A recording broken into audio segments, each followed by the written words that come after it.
We're working on live is the AutoHub show, changing automotive one show at a time with Ian and Jeff. And here we go. Who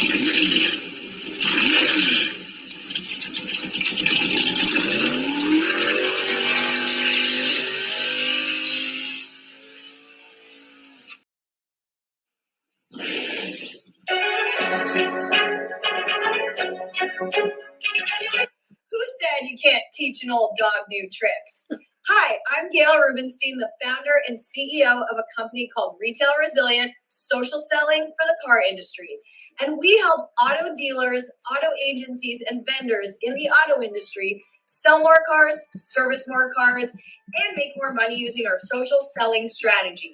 That includes TikTok, Instagram, Facebook, LinkedIn, and anything else you can think of. So if you're looking to invest thousands and make millions, we're definitely the social selling company for you.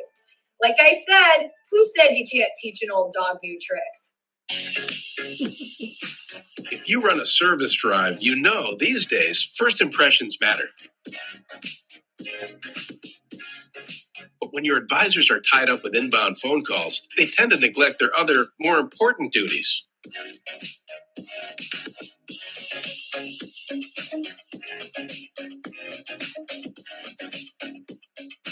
And did you know 75% of all service calls are frequently asked questions and routine requests? Still, the average dealer misses up to 30% of inbound calls, adding up to a ton of missed service opportunity and increased customer churn. 68% of callers actually go elsewhere if they can't get through, which means you could be losing $60,000 to $70,000 every month in service revenue simply from missing calls. So who will pick up? Introducing Brooke. Hi there. Your best service scheduling assistant. Brooke is the first intelligent digital voice assistant to answer, handle, and appoint all of your inbound service calls. Hiring Brooke means absolutely no call goes unanswered, boosting your customer satisfaction and reducing your overhead costs. And talking to Brooke is like talking to a friend with human-level understanding and a friendly conversational voice. Her conversational intelligence is built on millions of actual service industry conversations, making her the easiest onboard you'll ever have. She can handle any volume of calls and follows your policies every step of the way, 24/7. That means even when the lights are off, Brooke is always on. And I can do it without missing a beat. You really do check all the boxes. Book with Brooke today. Visit Brooke.ai or call 866-942-1236. Finally, the perfect match. See that light above the bathroom door over there? That's a big time saver for our technicians and other recon staff. The light goes on when the bathroom is occupied. Now techs keep working until the light goes out. Then they know for sure the room is empty. And when they're busy there, they're also catching up on the news. Not bad news, but news they need for the job. I post these where they can't be missed. Too often, the search for the right product burns valuable time. This inexpensive detailer's cart organizes supplies. Now techs lay their hands on what they need without delay. We got these time savers from Rapid Recon, the reconditioning software company that's always defining better reconditioning solutions for dealerships like yours. When the goal is to get cars through recon in 72 hours or less, every step, every minute, every better decision made helps towards that goal. For more recon efficiency ideas like these, talk to the recon experts at rapidrecon.com.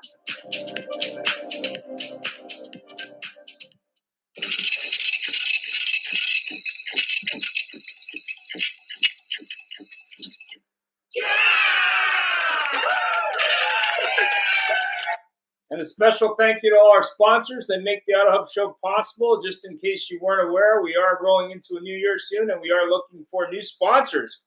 So if you want to grow your business with the AutoHub show, just obviously reach out to Jeff or myself, and we're happy to answer sponsorship questions. We will have a new media kit out soon, which will have updated data on the results. Let's see here. What is going on with this day? Second here. All right. So 3 books. In Defense of Troublemakers, The Power of Dissent in Life and Business, Professional Troublemaker, The Fear Fighter Manual, and then Trailblazer with Mark Benioff, CEO and founder of Salesforce, if you're not familiar. Go ahead, Jeff. Good morning, everybody, and thank you for joining us. Welcome to our very special Labor Day show, and which is about trailblazers and troublemakers. And I have to say, the first people that went to work after Labor Day became a big deal were real trailblazers and troublemakers. So, of course, seeing as how we're talking about troublemaker shows, we want to discuss our disclaimer. And, of course, the views and opinions of those mentioned here on the show are those are of our guests and not necessarily of that of myself, Jeff Polo, Ian Nethercutt, or, of course, the AutoHub show. And we'll have to update this slide since I've redone the website. So if you haven't checked out our website, I've been doing a little bit of work on lots of change. So I'll be updating this slide for next week. And we're talking about trailblazers and troublemakers. That's the topic today. So let me stop the share here if I can do that. 1 second. Stop share.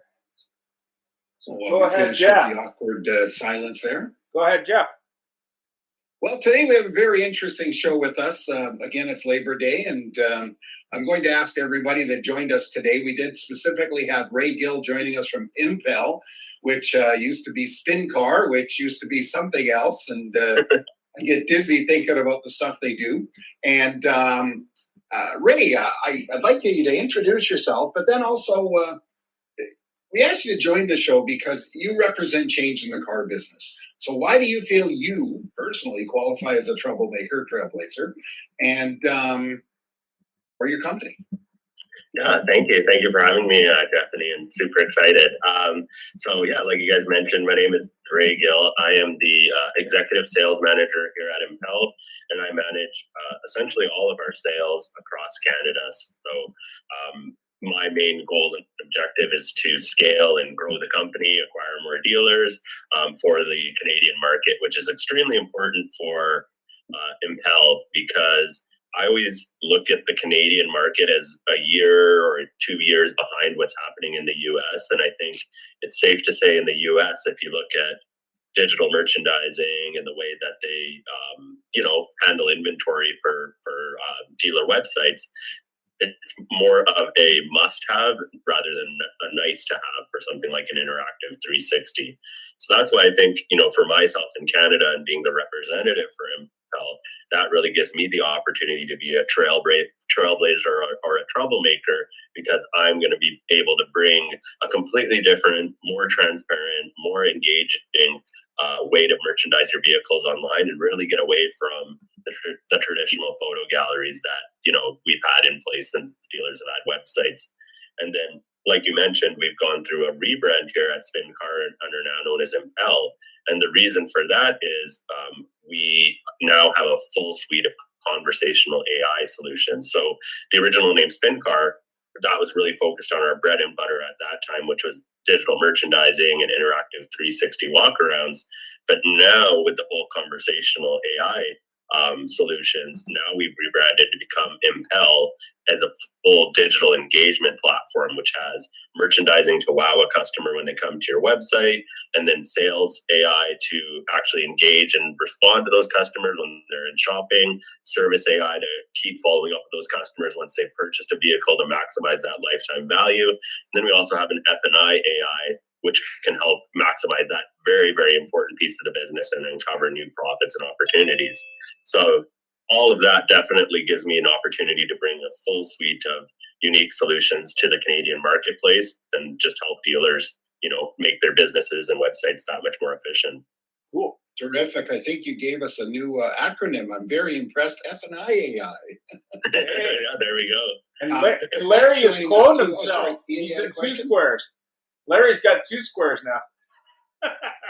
Yeah, well, speaking of troublemakers, before we introduce Larry here, we're going to introduce Harry because once Larry gets started, nobody can shut him up. No, I'm just kidding. Joining us also is Harry Wilner. Funny enough, he's associated with Career Changers USA, maybe Canada, maybe the world, maybe the universe. Good friend of the show, Harry Wilner. Say hi and tell us, you definitely represent change in the car business because you're somebody from the good old days to somebody from the new days. And why do you think you would qualify as a troublemaker other than knowing Feldman? Why did I consider myself a troublemaker? I always spoke out. I didn't keep quiet. And I changed. Our business changed over the years from one thing to the next. We stayed with the market, where we could make money. And after 40 years in the business, I've seen everything. It's just the changes are rapid, more rapid than they were years ago. They're extremely rapid right now. And it's an amazing industry. Anybody's frightened to get into it is crazy. Anybody that stays in it for 40 years is probably crazy also. But that's why I'm a troublemaker. And then I associate it with Larry, and that's a whole other set of troubles. Yeah, no kidding. Well, thanks for joining us. Really appreciate Ray, it. just so you know what I did, I ran an automobile leasing company for 40 years. We leased mainly, the last 7-8 years, we leased mainly to the rental car industry around the country. And before that, we were in Highline used. We did B and C leasing to credit challenged people, executives, especially with Benz's, Porsches, Ferraris, and all that good stuff. We had an equipment leasing company, so I've sort of seen all of it in this industry. Ran a portfolio that was $50 million at the end.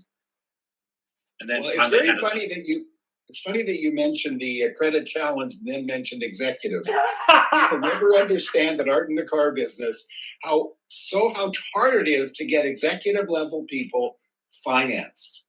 And everybody thinks, oh, these shooters with their Ferraris, their Porsches and everything, they're just big shots and running around throwing away cash. Nuh-uh. There's always a story behind them. Always a story. Always a story. And last but not least, we have Larry Feldman, who has decided to give us 2 tiles of himself here because he's just that important with Career Changers USA. Larry, you don't have to tell anybody that knows you why you're a troublemaker, but why are you a trailblazer? And you're muted. You're still muted. You're muted, Larry. That's why he's a Lower troublemaker. left-hand corner. Okay, there we There go. we go. Ray, as you can see, and it's a pleasure to meet you, because I'm shy and reticent, I'm constantly a target of derision. I am not often given credit for helping reform the prison system in Canada, which is how Jeff and Ian were able to get out and put on this show. And thank God we've given parolees a second chance. Apparently I don't know if you know it, they went to jail for killing some guests that were not entertaining. So I try to do my best to stir the pot every chance I get. As far as why I'm a trailblazer, I believe I invented early management intervention. And what I would do is and my managers would cringe. When I first started in the business, I would walk up to my managers who had a look of terror in their eyes and say, this guy really made a lot of money last year. Can we overcharge him for the car to help with his tax mitigation? Of course, the guy would say, I didn't say, shut up. The manager was, but guess what? They were all laughing, and I broke down all those walls and all those barriers. And I've always been a believer from a young age that short visit on earth, why not turn up the volume, or why not have some fun? And if you're not going to have fun, why show the hell up? That's it. Exactly. And as my hero Ben Franklin always says, when you're finished changing, you're finished. Exactly. So, man, every day you should get up. You should try to learn something. You should try to have a little fun. And that's it. Other than that, I have very little to contribute. The reason there's 2 squares is I tried to get on from my other new, incredibly expensive, fancy computer, and it refused to let me be heard, which might have been Ian's doing. Ian's a very good manipulator. Be careful. So I'm not willing to give up. I tried this. That's all. If I can get 4 more squares on, we can get rid of Ian, right? That's what you were talking about last night when you were drunk, right, Jeff? Yeah. Yep. So it's like Hollywood Squares. I was just going to say that. Thanks, Larry. So every day we hear about a new type of disruption in business, EVs, retailing, OEMs, even virtual business. In your eyes, what the heck is going on? Let's start with Harry on this. EVs, my favorite subject. It's nice that California wants to have everybody driving an EV by 35. Meanwhile, they're telling people, oh, you can't charge your cars, we don't have enough electric. Tell me where it's going to go. And I saw yesterday or the day before there was an article about Buick is offering to buy dealerships back now because they're going strictly EV. I'm an old school guy. I would never drive an EV. Nobody talks about where that power's coming from. Oh, a coal-fired plant that power came from? Nobody talks about, your $15,000 battery in the car when it's out of warranty. Oh, where are you going to put the batteries? I think our eyes need to be opened about EVs totally. I am not convinced about EVs at all. I do have to interject for a moment. In the words of that great British philosopher, James Bond, never say never. Hey, listen, I got in the industry before we had fax machines. You had to call your credit apps in.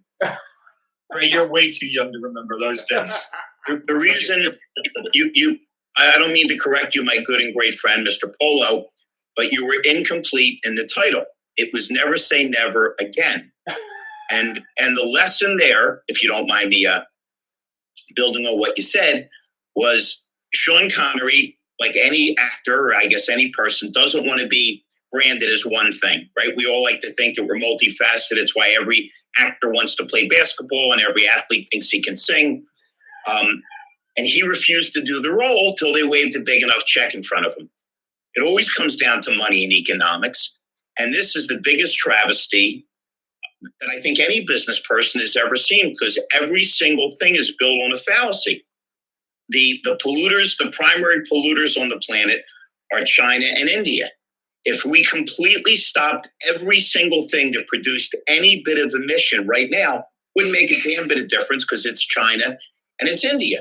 Then we look at the economics of it and realize that everything they're trying to do and build on revolves around us buying things from China and building up an economy which wants to oppress their people, put the Uyghurs in concentration camps, and take over the world.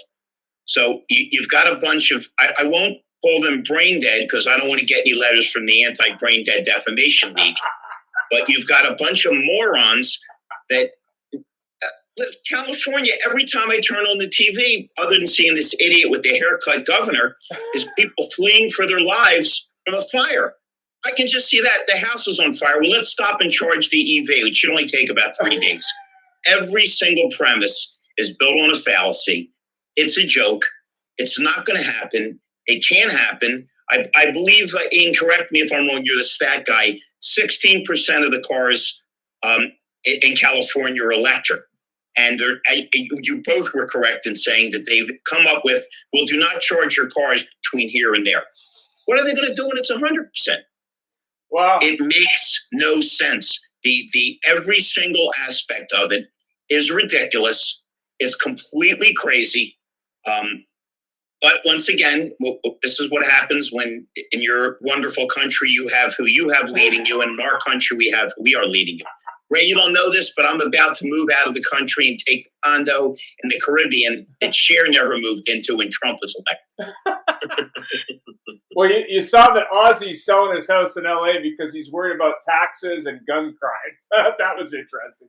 Ozzy Osbourne. Anyway, Ray, what do you think? Yeah, I think that it's a very interesting topic on the EV side because it actually, and if you tie it into the real estate situation in Canada, it's almost impossible for people in Vancouver or Toronto to own a detached house.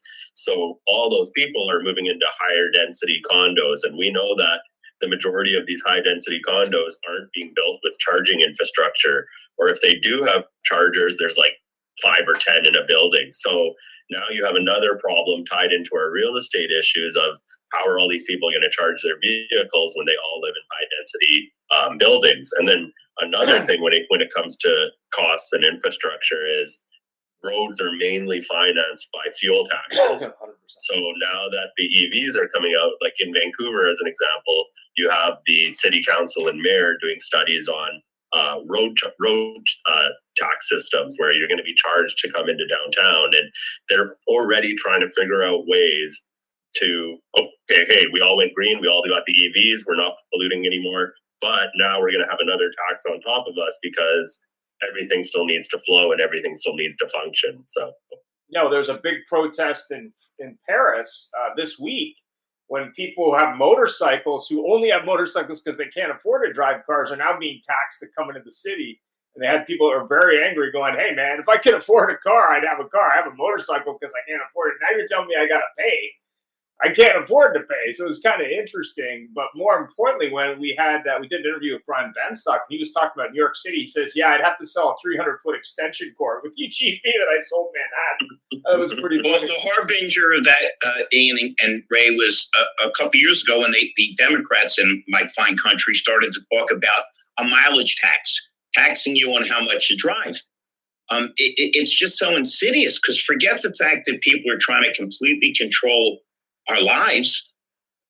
What they're doing makes no sense. Anybody with any logical attachment to the world knows that what moves the world is trucks.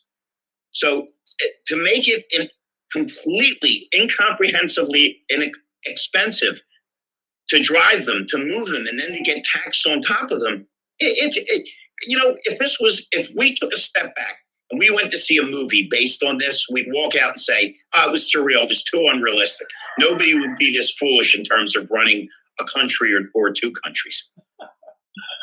Jeff? I think we all need to go back. All need to go back to our children as childs, and we watched Fred Flintstone. Stone Age had good cars. Your feet, no fumes. Harry, this is why they fired you at Buick from your design team. Jeff? Well, so the question also was retailing styles and OEMs. So we touched on Buick trying to change things, and virtual business and everything else. So how does somebody go? And all these guys are becoming troublemakers. Man, this is my one trip of my tongue today. How does one become a troublemaker without becoming a pariah? And so, actually, speaking of pariahs, no, I don't want to start with Larry, because that'll start a whole other thing. But what the hell, Larry, go for it. Sure. There's, as much as I admire the French for bringing us the Statue of Liberty, but then being cowards in every single thing. Churchill had to sink their fleet because they were going to turn it over to the Nazis. The French did have a saying: if you want to be right, don't be afraid to be lonely. Because if you think about it, anything that's ever been accomplished has been accomplished by people willing to stand up and speak their mind. I'm an American, and America was formed, and this is really, thank you for the salute, sir. America was formed to rebel against people controlling our lives, taxation without representation. It's why Washington refused to be king. He said, we just got rid of a king. But everything starts with somebody saying, I'm going to try it. You want a troublemaker? How about Henry Ford? How many people said, this is ridiculous. You're never going to replace a horse. Ray, I don't know if you know this. As whacked as I am, and I'm an extensive reader, and I've read a lot on Henry Ford, the anti-Semitic bastard. And he did something. When you think of him, you think of, he came up with these incredible systems to expand American technology and then world technology. What you may not know is, you talk about a radical within a radical. He raised his wages. And every other business person said, you can't do that. That's ridiculous. He said, I want the people that build my cars to be able to afford my cars. So, and I swear I'll shut up after this. Many years ago, I had a radio show to talk about my Cadillac Hyundai dealership. And my last guest, was it fun, was Ralph Nader.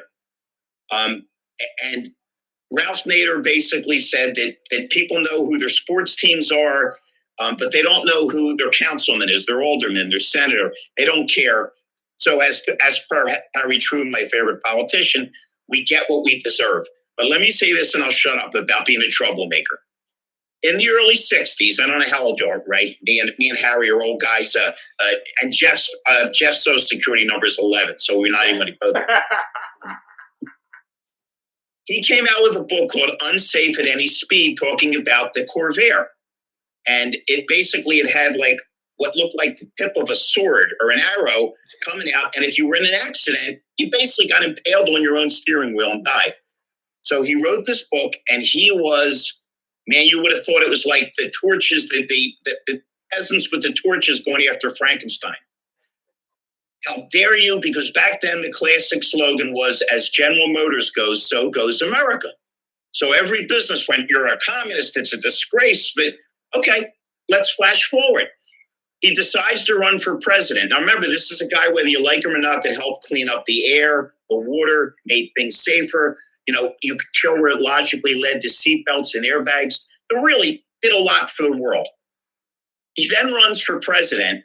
And according to the Democrats, he now siphons off votes for Gore, which allows Bush a pathway to be president. So the same guy that conservatives said was the worst person on earth, now liberals said was the worst person on earth. So I guess basically, if you look in the mirror and say, I'm going to make what I say count, I'm going to roll, you're going to be a troublemaker. If you believe in Jesus, we're Jewish, we gave it to you, so it's okay. He was a troublemaker. Martin Luther King, unbelievable troublemaker. If you're going to do something good or great and you're going to do what you believe in, you're going to be a troublemaker. That's it. I tried to keep that to 7,000 words. That's my limit. Correct, Jeff? There we go. So Ray, we're going to get you to follow up on that. Yeah, no, I think something that was really interesting that Larry mentioned there is, you know, with Ford, when he raised wages, he did something out of the ordinary and kind of set the trends. And then with GM, as GM goes, so goes America. And that was kind of, you know, those big traditional automakers really not just set the tone for the automotive industry, they set the tone for all industry in the US in general.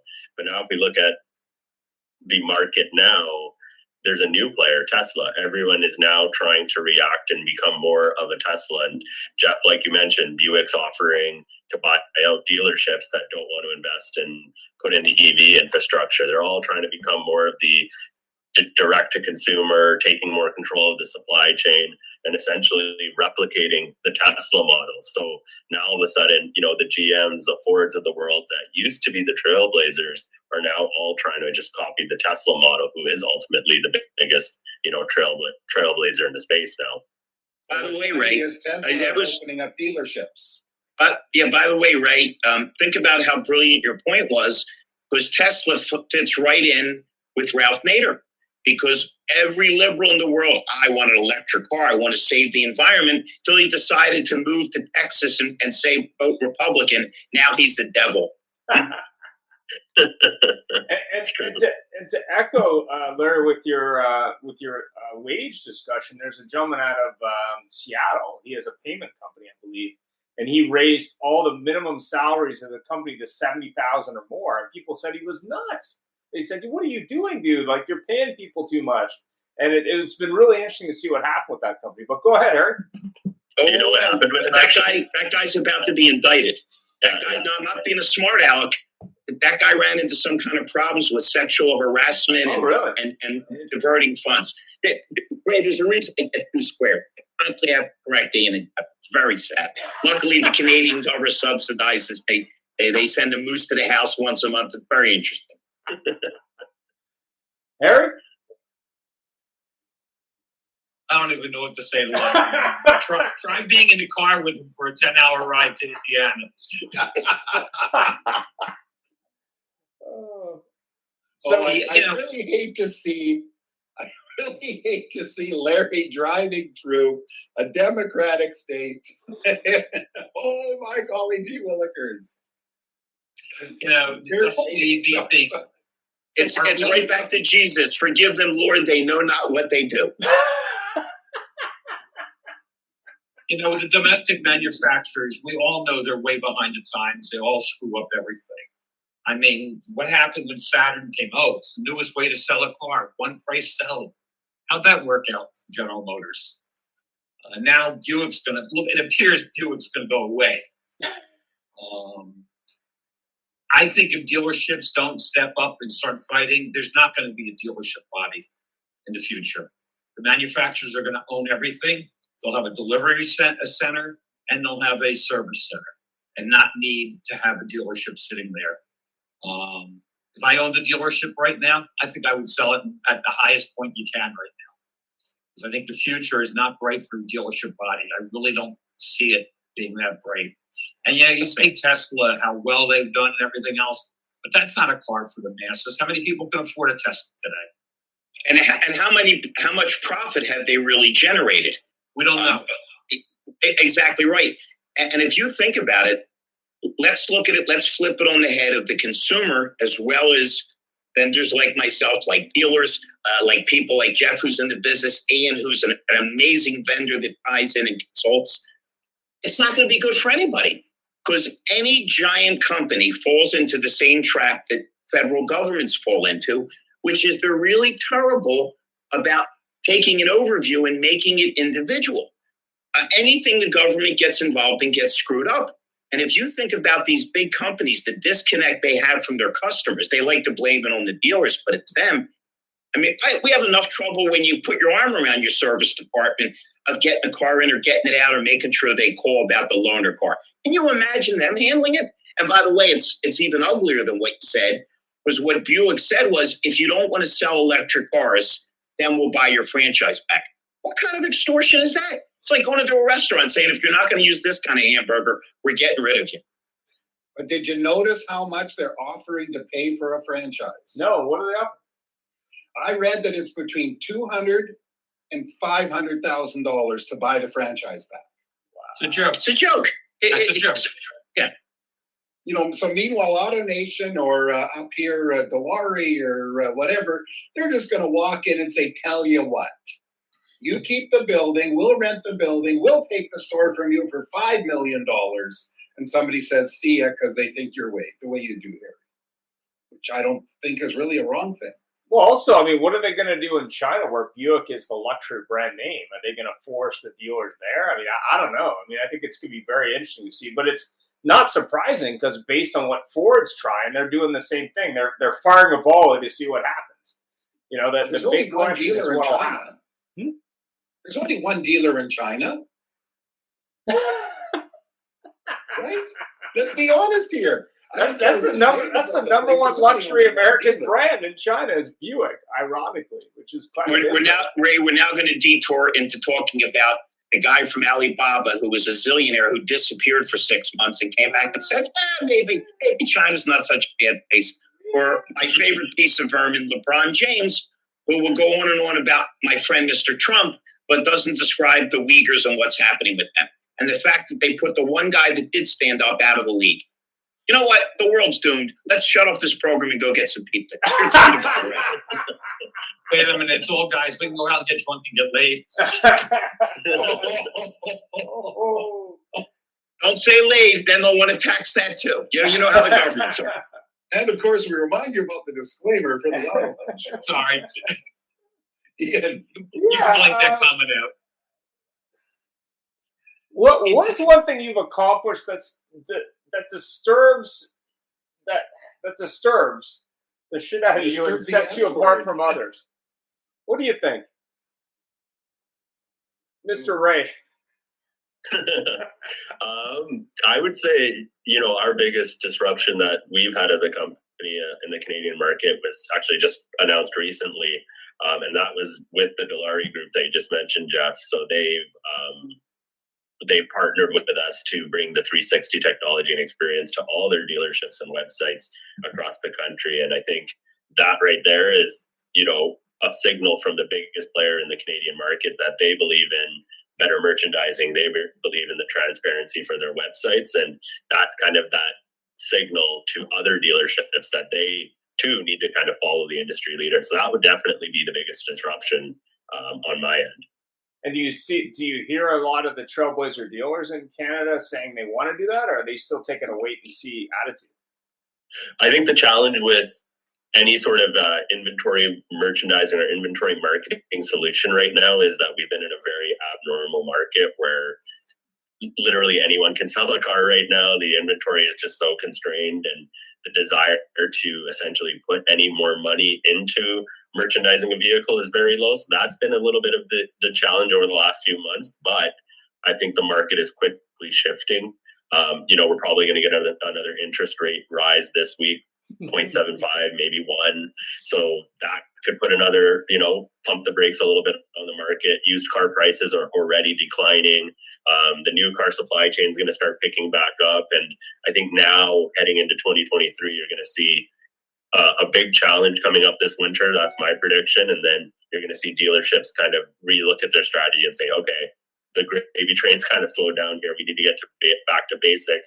We need to figure out how we're going to get a step ahead. The more progressive and the more aggressive ones are already doing that right now. They're setting the stage for success. The ones that are waiting are going to be the ones that are going to all of a sudden have a shitty month and then say, oh, got to all of a sudden invest and do something different. And then you're just playing that catch-up game. Right. Ray, I agree with you completely. I think people like you that bring value, people like me who I believe bring value in terms of training, we're going to be so busy we're not going to be able to breathe, because they're really, really, instead of saying, boy, we just made 3 times more than we've ever made in a month, let's be smart and let's take this time while things are really feeling good and there's no stress to build and get better. It's the exact opposite. Customer service is falling down.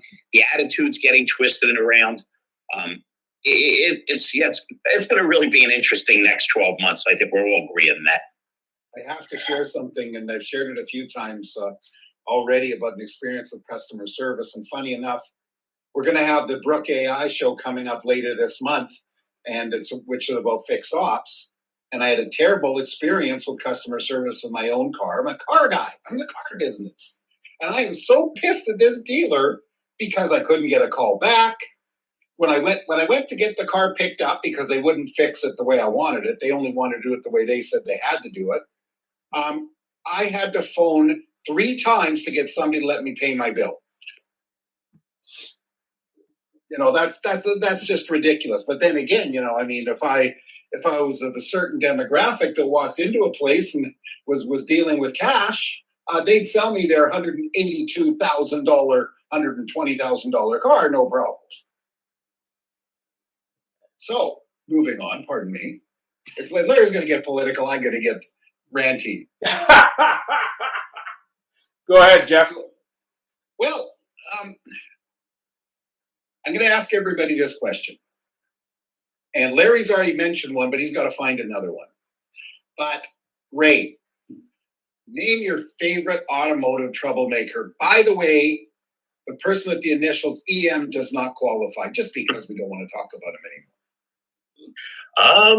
I would say for myself, as soon as I got into automotive, I took a lot of time just getting on LinkedIn and seeing who was putting out, the most unique content and the most interesting perspectives. Brian Benstock is definitely one of the ones that jumps out, and just the way that he runs his dealerships, the focus he puts on customers, the way that he's really adapted for digital retail. I think that was ahead of his time, and something that I always, look to see what he's posting and the information and the content he's sharing. And another Brian, I think Brian Pash is another very interesting trailblazer. Just a lot of the work he does in terms of how dealers should be spending their digital marketing budget, and the way that he always puts it is very dealer centric. It's a lot of the times when you're getting content from a Google or a Meta, they're putting advice in their perspective that's going to make them more money. But I find when Brian Pash puts out research or does any sort of studies for dealers, it's always dealer centric, and it's always with the idea or intention of making them more efficient or making them, save money in the end of the day. So those would be 2 that kind of jump out to me. Okay. And can I throw initials at you, since you said we can't do EM? How about LI? Lee Iacocca.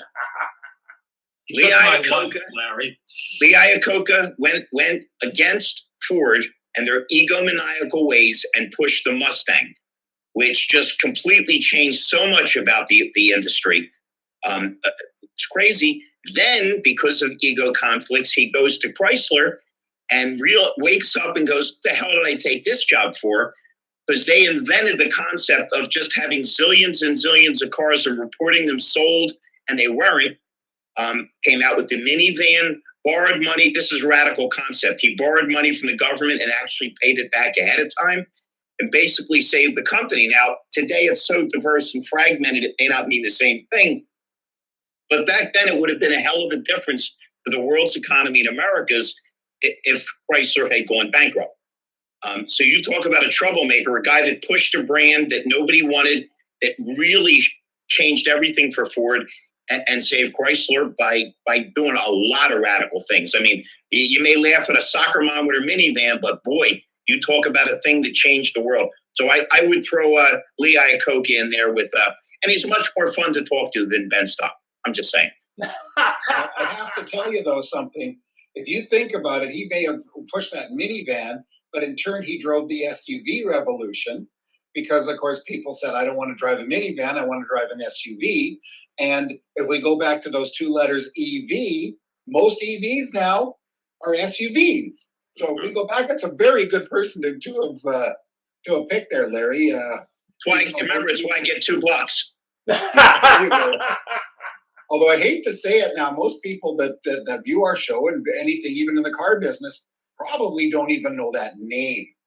And that's because they've heard the quote, they've heard it mangled. Those that forget the past are doomed to repeat it. And when we don't pay attention to what came before us, that's why attempts to erase history or alter things are so dangerous, because life is very cyclical, business is very cyclical. The Roman Empire would never disappear, and the sun never set on the British Empire. It always becomes the same thing. You get too big, you lose touch with your roots. It's over. It's over. Hey, I might be the world's best trainer and recruiter. I may have 2 boxes, but one day, who knows where I'll be? Probably be a lot man for Ray when the industry turns around and he buys that Buick dealership on the cheap. But with great virtual advertising. No I question. put one out before I go to Harry, just speaking of troublemakers and an old car guy, that maybe people today, millennials and Gen Zers, will pick up the name because DeLorean is back. Has an EV coming out now. So there's the name. Where are the drugs going to be stashed? Ray, you seem like the youngest guy on the program. DeLorean, another guy that came through Ford in the ranks. Not a smart designer, a brilliant designer. Came out with a car that made Back to the Future more interesting, and decided, you know what? I'm a brilliant designer. I think the next move is supermodels and cocaine. Wound up broke. I'm not sure if he went to jail or not, but you talk about all the way up and all the way back down. There it is. None of these guys end up going broke. Come on. Well, look at Fisker with the first time he lost billions, and now he's back with another design. He's back again. Yeah, interesting. Harry, I was actually watching a TV show, and it was a Netflix show called Lincoln Lawyer, and one of the characters on there actually was driving 2 different of the new Fiskers that are coming out. So, Harry. Joe, I think Larry took my one I want to talk about with Lee Iacocca, but I think Elon Musk needs to be mentioned. He's battling. Can't mention him. Go ahead. He's battling franchise laws in the country, trying to change that.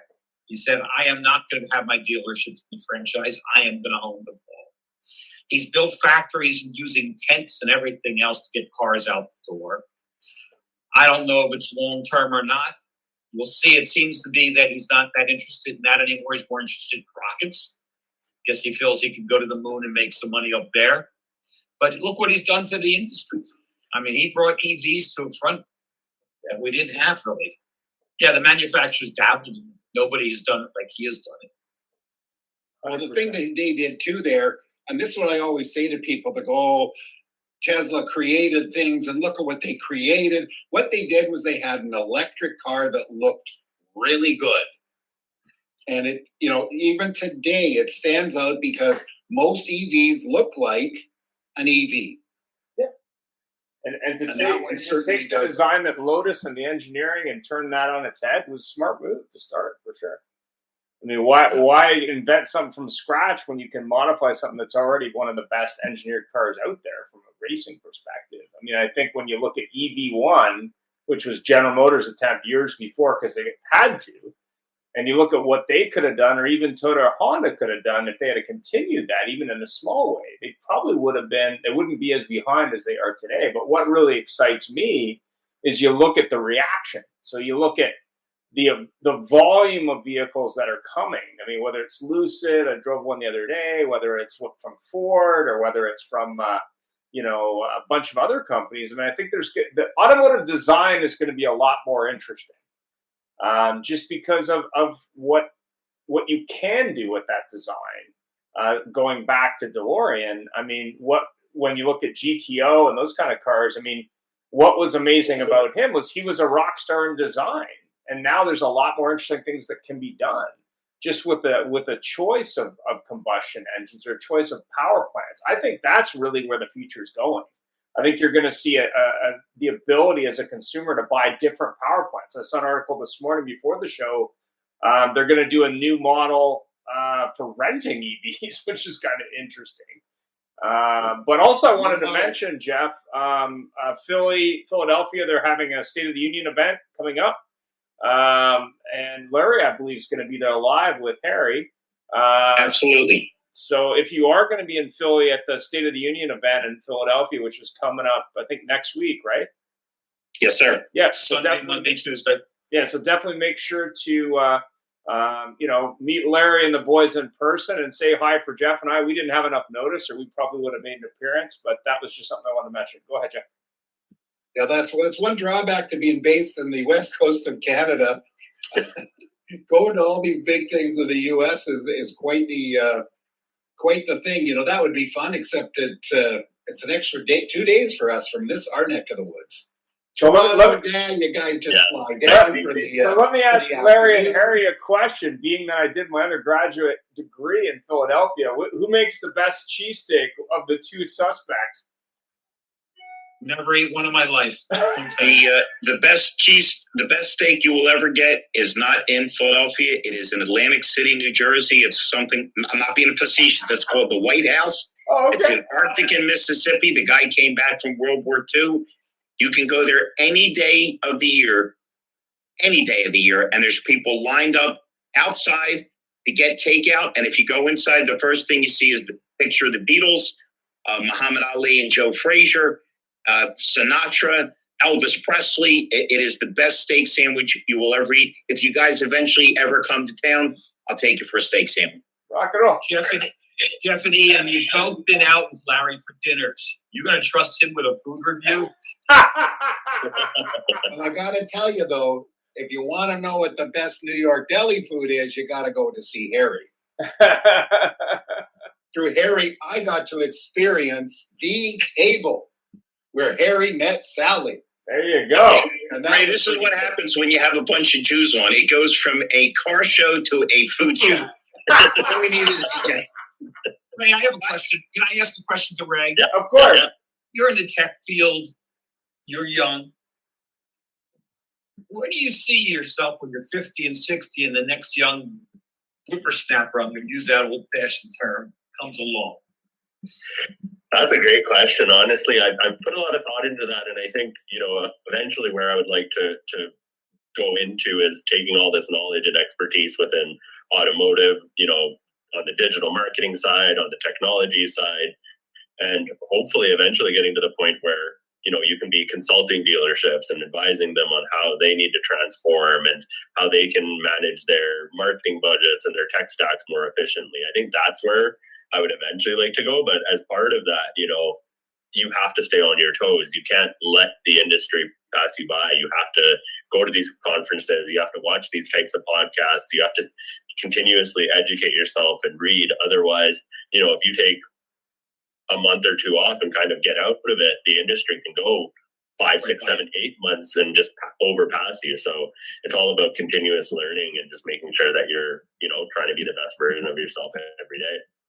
That's a great philosophy for anything, right? That's absolutely. And of course, the great thing is if you can make it in the car business, you can make it anywhere, because I refuse to see a tougher business where you're pressed on all sides. Your own manufacturers, your EOM, original equipment manufacturers are beating you up. The customers are beating up. The public is beating you up. I have to tell you, that's a very interesting thing, because I'll never forget, when I started in the business, I'm a salesman. And selling cars, and in comes the boss, and the boss has, this was a Toyota dealership. He had like 8 or 9 vintage Toyotas, sorry, from the 80s. We're talking from the 60s. And they had all this, and he's such a big shot, and he can do whatever he wants. And then as I grew in the business, I discovered everybody's got a boss.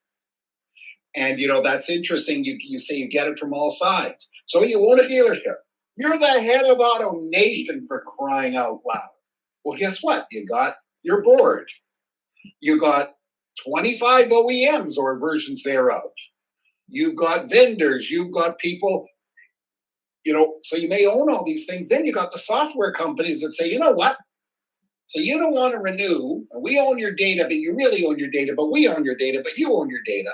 Wow, that's very, very Yeah, what about the ultimate boss, Mrs. Polo? No. She. By the way, if we're really gonna make this thing make sense, I'll give you another tremendous troublemaker that people don't remember anymore. W. Edward Demings, who went to the Japanese and put in the concept of making cars so well that quality control became an insult. Because one of the things that really put a beating on America was where our philosophy for our manufacturers was ready, fire, aim. People started to realize that, this is again, I'm pulling my age rank on you, Ray. When I was a kid, if you said it was built like a Japanese car, it was an insult because they were so cheap. And then all of a sudden you wake up one day and American cars were considered inferior to Japanese cars because of the quality of the build. So you got to throw Demings in there if you're talking about a troublemaker and a guy that changed things around. Yeah, and then you got to look at where the Koreans have come from, where they were. Yeah. The Hyundai Pony was around, right? Exactly. The Hyundai Pony for $5,000 fell apart, man. I got to tell you something though. We have to be careful because I caught myself thinking the Koreans are like the Japanese, and being involved in a little used car lot. Every Korean car we get, and I really like the cars. You have to check the engine. The second you get it in, you get it into the shop and you get that engine checked.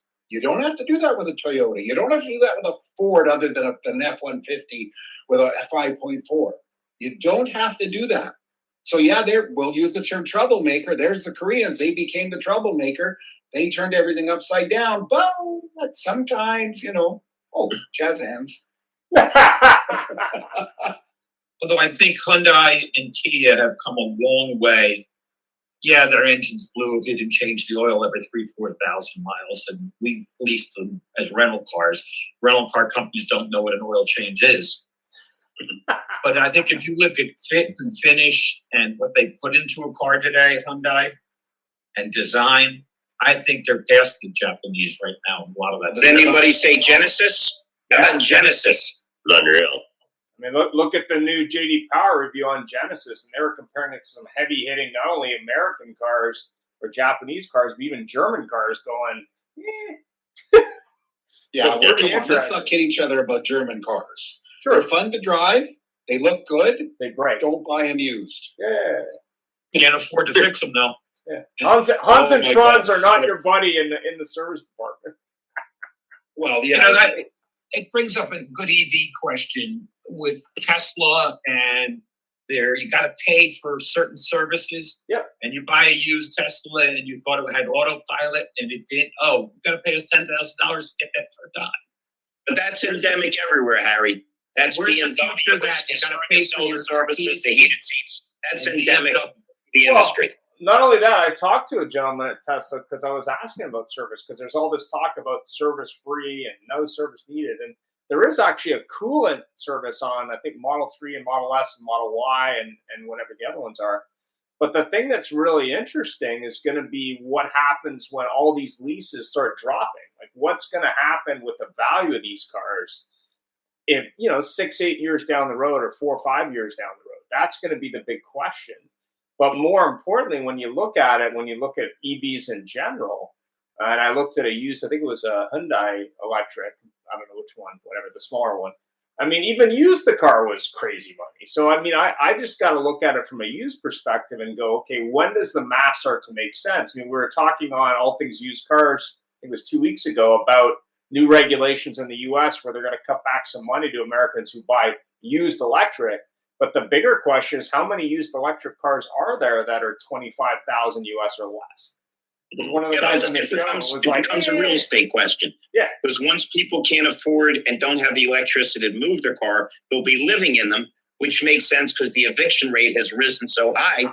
It's just going to change the whole dynamic. Well, you and me will be in the real estate business, right? You're high tech. I want to introduce my new startup called Polo Home Windmills. There we go. PoloHomeRentals.com, powered by No, electricity. windmills. Everybody's going to have a little windmill on their roof. Woo! Well, I saw something this morning. These farmers in Europe are now looking at ways to use solar panels on their orchards and get revenue from the solar panels and reduce the damage to the orchards from the sun. I thought it was really interesting. Anyway, Jeff, final thoughts? Something else, though, if you go into, now I don't know about the heartland of the U.S., but you drive through Saskatchewan now, and this is kind of scary because it's neat, but it's scary. A lot of farmers are turning their fields into solar fields. Yeah. And they're not making the wheat. Yeah. And they're just these thousands of acres of solar panels. Very interesting. Gentlemen, we're running out of time here.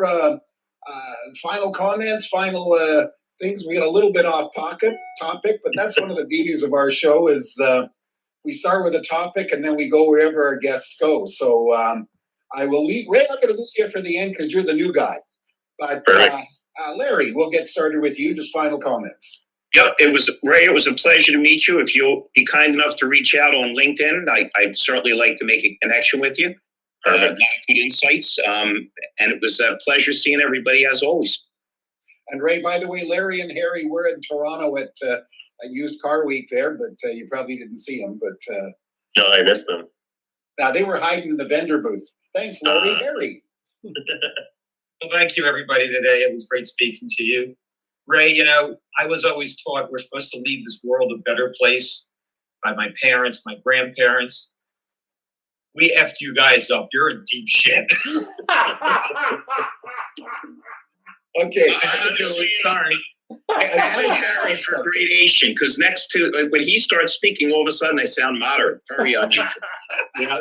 Well, you know, I have to tell you something. You brought that up, and before I go to Ray, a very well-known in Canada comic, yet much more famous in the States, still pretty big, is Russell Peters.